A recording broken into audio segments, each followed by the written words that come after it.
basically broke up with my boyfriend yesterday, less than 24 hours ago. And in order for me to cope, I am reading you guys' Reddit relationship confessions. So, have my water. I have my blankets. The first confession that I see reads, "My boyfriend is body shaming me. What should I do, guys?" Leave his butt. You need to sit here and let him be. Leave him in the dirt. Leave him in the 2x2 inch house that he is in and get yourself a new man. Cause that's crazy. So this person is saying, I am 26. My boyfriend is 34, who's also my closest friend. Says I look too old for my age. When your boyfriend, that man is 10 years older than you, and he has the audacity to talk about oldness. That's crazy. Because I have a curvy body, he has started looking at me as an object and has got no respect for my feelings. Even though I'm trying to get back to shape, he's finding new reasons to body shame and bully me every single day. I need a greater comeback to make him jealous. Suggest me a few ideas. Girl, you remember that TikTok like trend where people were just like, oh, what sport would you play if you were athletic?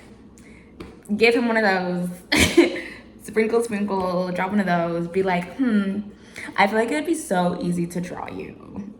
First, you need to sit here and find a new boyfriend, because anyone who decides to talk to you like that is actually not for you, and should not be in your circle and space. But girl, that person needs to go. Okay, we have more light in here. Because these confessions are juicy.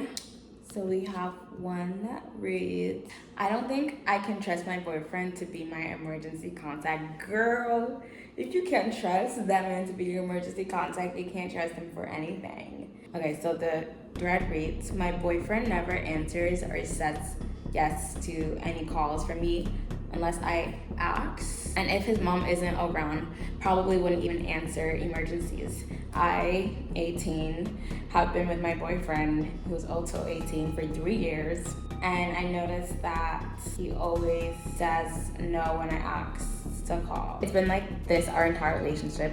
Sometimes I feel like he shouldn't even be an emergency contact because he will never answer a sudden call for me. Most of the time when I ask to call, I only ask because I want to sleep on the phone with him, but he still says no, even if we're both busy at the moment, already getting ready to sleep. Then sometimes he actually says yes, but will never call. A lot of the time I understand because he says he wouldn't want his mom to hear us talking, but I always tell him we wouldn't even have to speak to each other, and he still says no. We always call when his mom is out of the house or when she is asleep, but I notice he doesn't care if his mom hears him when he is playing online games. If he calls me suddenly for any favor or need, I answer immediately, but if I call him without asking, which I rarely do, he won't answer. He just ignores it and say something like, sorry, I'm with my mom right now. I really hate to say it, but I don't think I can trust to call. But I don't think I can trust to call him if I ever in an emergency and need someone. I'm really starting to feel like I'm burdening him because I'm always asking and he's always saying no. I don't want to annoy him because I ask every night, because I just hope there's that one chance he says yes. Oh my goodness. I would probably say, I mean, you did tell me that he's 18, and technically if a man is 18, his mental age is probably around an 8, like 8 years old.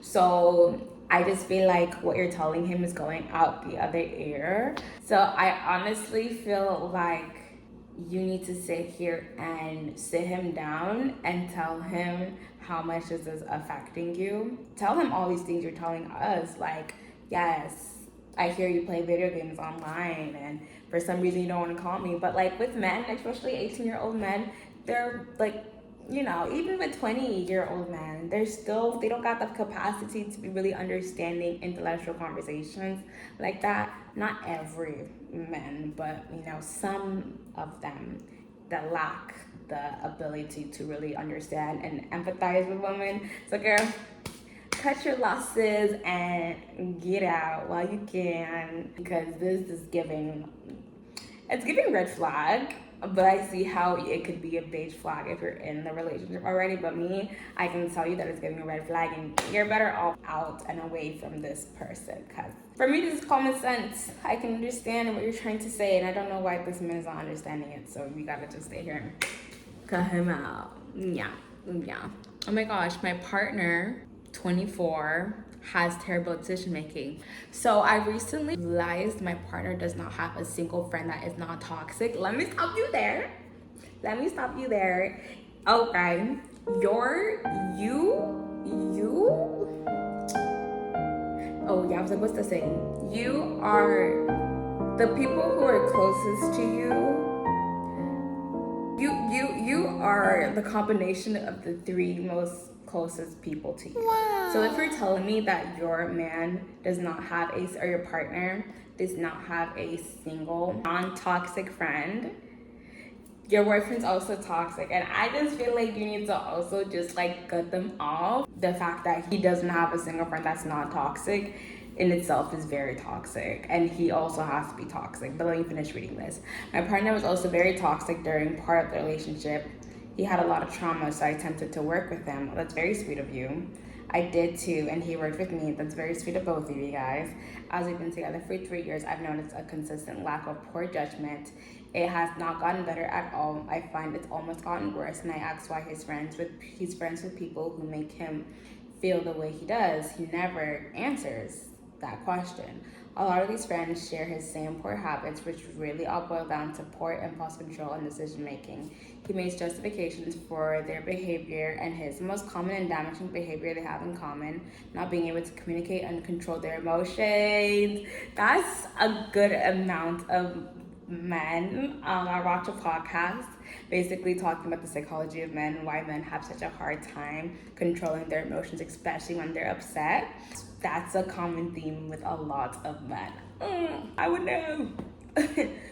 If somebody isn't able to fully communicate with you in a way that you want to be communicated with, it's honestly not gonna work. I don't know. I don't want to just say for like everyone that I read that you just need to end it, but it's giving like, why would you stay here and put effort into a relationship that is bringing you so much hurt? You're telling me in this confession that like this person does not know how to communicate well and does not know how to control his emotions when they're upset, and you guys have been together for 3 years now and they still haven't improved that. I think that you need to sit here and cut them off, because communication is such an important part in a relationship, and you should not stay here and continue being with a person, with a man who doesn't know how to communicate his feelings effectively. Like, that's the bare minimum. I really feel like you deserve better than this man, and you need to cut them off, very much so. Yeah. I'm gonna read one more confession. My boyfriend is terribly clingy and over loving. Why does that sound like my dream man? I don't know, I just like, oh my god, what? Like, you just want to be around me 24/7? Yes, please. Like, so this one reads, I love him, but I'm truly unsure of what to do. He depends on me for happiness. He said he doesn't need friends if he has me. Oh, he's a lover boy. I feel like his only source of happiness. If plans can't be made, he'll sulk for hours and come back to me very happy.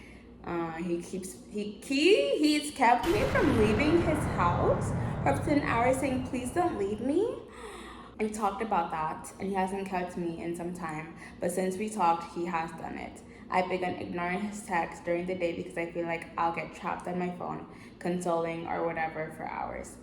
My first relationship, by the way, I have dreams and friends and aspirations, and I feel like their life is me. It exhausts me and I don't know what to do. Is this healthy for either of us? No, it's not healthy.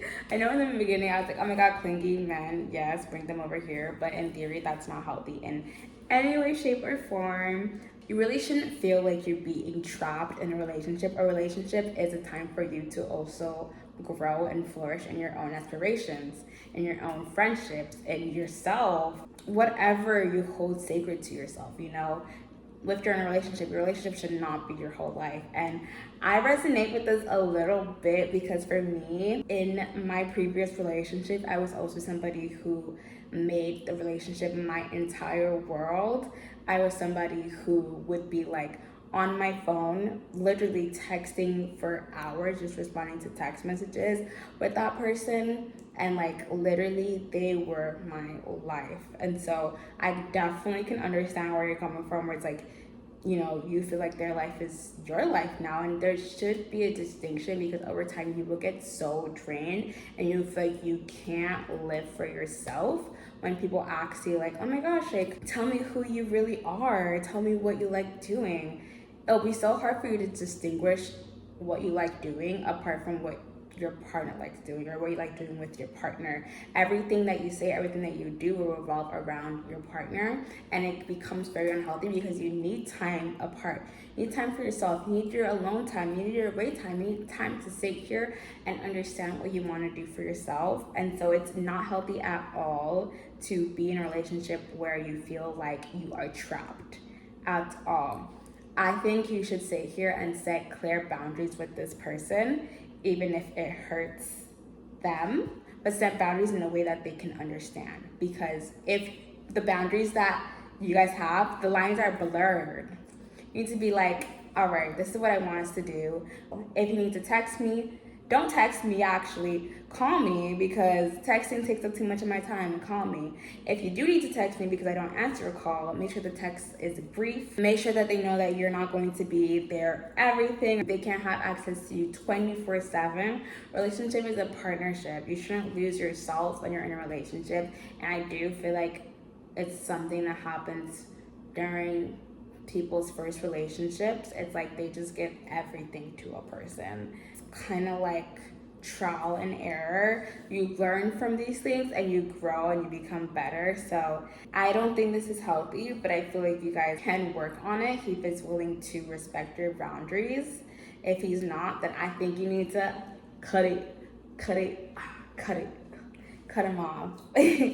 Yeah, I think you need to cut him off. But that's basically all that I had when it came to reading you guys' confession. Honestly, reading these confessions, it just made me realize that we're all really fighting our own battles. Even though they're different, we all are struggling with similar things in relationships. My relationship crashed and burned. And I mean, it crashed and it burned. You know, this was therapeutic for me. I'm just kind of hearing what other people go through and kind of knowing that, wow, like if I ever felt away, I would not be alone, because there's also people who are going through or have went through the same things that I'm going through. And so it's comforting to know that, like, in any situation, we're never alone. We're never alone at all. We have a support system, family, we have God. But yeah, this is me giving relationship advice, even though my relationship crashed and burned. But yeah, if you guys want more videos from me, make sure you subscribe, make sure you like, and make sure you comment if there was any part of the video that you found entertaining. So thank you guys for watching, and I hope to see you guys in the next YouTube video. If I make one, we'll see.